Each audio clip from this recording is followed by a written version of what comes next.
नमस्कार दोस्तों, स्वागत है आप सभी का।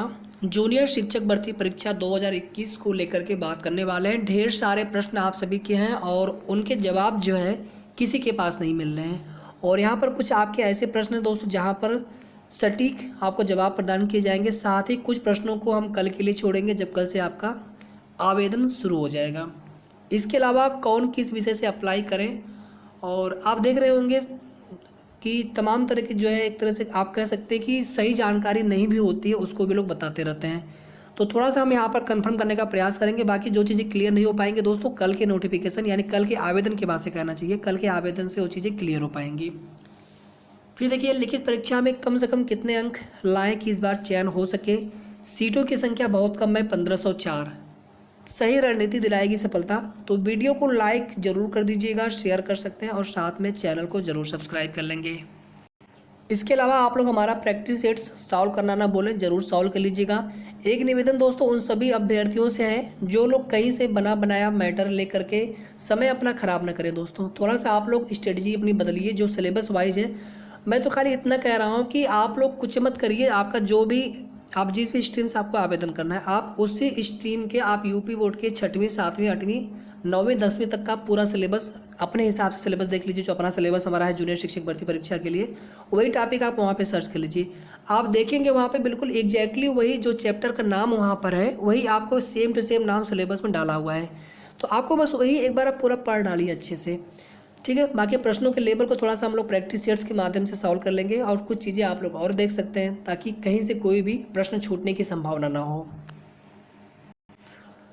ठीक है। इसके बाद देखिए दोस्तों, कुछ लोग कुछ इस तरह के प्रश्न होते हैं जहाँ पर आप ये कह लीजिए कि कोई मतलब नहीं होता है उन प्रश्नों का। जैसे कि यहाँ पर जूनियर टेट नहीं लिखा है, आप जाएंगे sarkariresult.com पे, तो वो की ऑफिशियल वेबसाइट थोड़ी है, ठीक है। तो आप सभी को पता है कि जूनियर का जो टेट है इसके लिए मांगा गया है। साथ में स्नातक में जो 50% की अनिवार्यता है, 40 वर्ष की आयु सीमा है। इसके बाद जो है कैटेगरी वाइज जो रिलैक्सेशन है वो भी प्रदान किए जाएंगे, वो भी मिलेंगे। इस बार आप सभी को पता है कि EWS में भी सीटें हैं। अब यहाँ पर देखिए, जो सबसे ज़्यादा सवाल आप लोगों के हैं इस सेक्शन को लेकर के, यहाँ पर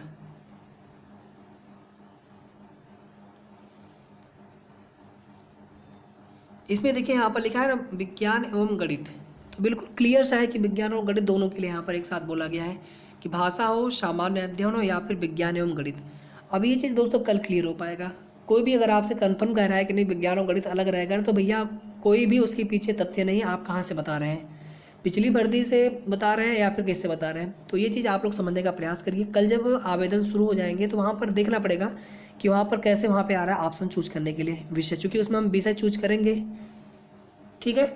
और दूसरी चीज़ देखिए, यहाँ पर जो स्नातक हमारा है ना, उसी से हमें ये विषय का चुनाव करना है। स्नातक में आपका कौन सा विषय है। जैसे कॉमर्स वालों के लिए आप सभी जानते हैं इकोनॉमिक्स का सब्जेक्ट हो जाता है, तो लोग सोशल स्टडीज़ से कर सकते हैं। जूनियर में किसी ने कोई सोशल स्टडीज़ वाला है और उन्होंने अगर साइंस से जूनियर टेट पास किया होगा, उनके लिए भी समस्या है, मैं पहले भी बता चुका हूँ। तो स्ट्रीम वगैरह में ये सब गलतियाँ नहीं होनी चाहिए। जिन्होंने गलती की है तो उनके लिए समस्या हो सकती है आगे। प्रमाण पत्र वगैरह जो भी चीज़ें हैं, जो लास्ट तिथि है आपके आवेदन की, मार्च में ही लास्ट तिथि है, तो लास्ट तिथि से पहले पहले का सभी प्रमाण पत्र होना चाहिए। यानी जैसे मान लीजिए आपके पास अभी प्रमाण पत्र या सर्टिफिकेट नहीं है, आप प्रोविजनल बाद में भी ले सकते हैं, लेकिन जो रिजल्ट आपका है लास्ट डेट से पहले का डिक्लेयर होना चाहिए। निवास प्रमाण पत्र, जाति प्रमाण पत्र, ये दो ऐसे डॉक्यूमेंट्स हैं, या फिर EWS, ये सभी डॉक्यूमेंट्स आप लोग लास्ट डेट से पहले पहले का बनवा लीजिएगा, ठीक है। और आप सभी जानते हैं कि इस बार काफ़ी अच्छे से वहाँ पर डिक्लेरेशन आपको देना है कि अलग से आपको पेज पर साइन करके वो आपका स्कैन, मतलब अलग से आपको जो आप पेन से करेंगे उसको वापस से अपलोड करना है, डाउनलोड करना है पहले, वो जो उसका पूरा प्रारूप है उस पर साइन करना है, प्रिंट आउट लेकर के वापस उसको अपलोड करना है। तो ये प्रोसीजर है। अभी हम देखेंगे विज्ञापन को भी, उसको भी लेकर के थोड़ा सा बात करेंगे, ठीक है। इसके अलावा कुछ अगर मिस्टेक आपके हैं सही हो सकते हैं तो ठीक है, अगर नहीं सही हो सकते हैं तो उसके लिए हमें प्रॉपर प्रमाण पत्र, उस प्रॉपर एफिडेविट देना पड़ेगा उस टाइम पे। अगर आप देखेंगे 69,000 शिक्षक भर्ती में एफिडेविट न देने की वजह से बहुत सारे अभ्यर्थियों का चयन निरस्त कर दिया गया। जाति प्रमाण पत्र में पिता वाला ही बनवाइए, पति वाले में समस्या हुई है इस बार। और ये सभी चीज़ें आपके लास्ट डेट जो फॉर्म भरने की उससे पहले का होना चाहिए। क्योंकि पहले शासनादेश तिथि को माना जाता था, लेकिन अब जो है लास्ट तिथि से लिया जा रहा है। तो आप लोग लास्ट तिथि से पहले पहले तक का सब कुछ आपके पास होना चाहिए। भाषा में आप सभी को पता है कि हिंदी, अंग्रेजी या संस्कृत तीनों में से कोई एक लेना है। सामाजिक अध्ययन या सामान्य अध्ययन वालों के लिए कोई दिक्कत नहीं है। विज्ञान और गणित वालों के लिए कन्फ्यूजन है। ठीक है, मैं दोस्तों कोई भी आपको ऐसी जो न्यूज़ होती है नहीं बताता हूँ गुमराह करने वाली, कि जो आप उसको परेशान हो जाइए। उसके पीछे कोई होना चाहिए सही जानकारी, कोई सोर्स होना चाहिए। तो किसी को नहीं पता है कि विज्ञान और गणित एक में रहेगा या फिर अलग रहेगा। हालांकि जो बायोलॉजी वाले स्टूडेंट हैं, चूँकि जो मैथ बिल्कुल नहीं पढ़े हैं, इंटर लेवल से आप देख लेंगे, लेकिन चूँकि 10वीं तक मैथ होता है सभी के लिए, कोई प्रारंभिक गणित कोई उच्च गणित पढ़ता है। आप यूपी बोर्ड वाला अगर देखेंगे तो उसके अकॉर्डिंगली कुछ भी नहीं कहा जा सकता है कि विज्ञान और गणित अलग अलग रहेंगे या फिर एक ही में रहेंगे। अलग अलग रहेंगे तो भी वहाँ पर थोड़ी सी चीज़ें देखने को मिल सकती हैं। 100 क्वेश्चन मैथ्स के और टाइम सबके लिए चूँकि समान रहेगा, तो थोड़ा सा कन्फ्यूजन है दोस्तों यहाँ पर इसको लेकर के। तो आप लोग परेशान मत होइएगा, कल सारी चीज़ें क्लियर हो जाएंगी। फिर इसमें देखिए, कल जो विज्ञापन आपका जारी हो गया, विज्ञप्ति जारी हो गई, उसमें देखिए बिल्कुल क्लियर लिखा हुआ है 17 मार्च पंजीकरण की अंतिम तिथि है और 18 मार्च जो है आपके शुल्क जमा करने की अंतिम तिथि है। तो आप लोग यहाँ पर बिल्कुल इसी को लास्ट डेट आप मान के चलेंगे। प्रिंट आउट की जो तिथि है उससे पहले पहले में प्रिंट आउट ले लेना है। कल से हमारा जो है अपराह्न से यानी दोपहर 12 या 2 बजे से ऑनलाइन अप्लाई होना शुरू हो जाएगा। परीक्षा आपकी 18 अप्रैल को होनी है और रिजल्ट हमारा 18 मई को आ जाएगा।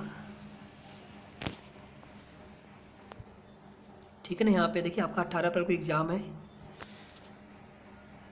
कम से कम कितने अंक लाएं दोस्तों तो हमारा सिलेक्शन हो सकता है। अब आप ये समझ लीजिए कि अगर हम एक में एवरेज ले रहा हूँ कि 4 से 5 लाख अगर फॉर्म अप्लाई होते हैं, 4 से 5 लाख लोग एग्जाम देते हैं, तो आप ये समझ लीजिए कि जो 1500 सहायक अध्यापक, 1504 पोस्ट सहायक अध्यापक है, उसमें 1504 ऐसे लोग होंगे जो बिल्कुल टॉपर वाले होंगे। ज़्यादा सीटें होती है तो उसमें एवरेज लोगों का भी काफ़ी सिलेक्शन हो जाता है, लेकिन 1504 तो बिल्कुल टॉपर मिल जाएंगे आपको। 4 से 5 लाख लोगों में से छाटेंगे अगर तो कट ऑफ तो इतना जाएगा जिसकी हम कल्पना भी नहीं कर सकते हैं, जितना हमें उम्मीद भी नहीं होगा।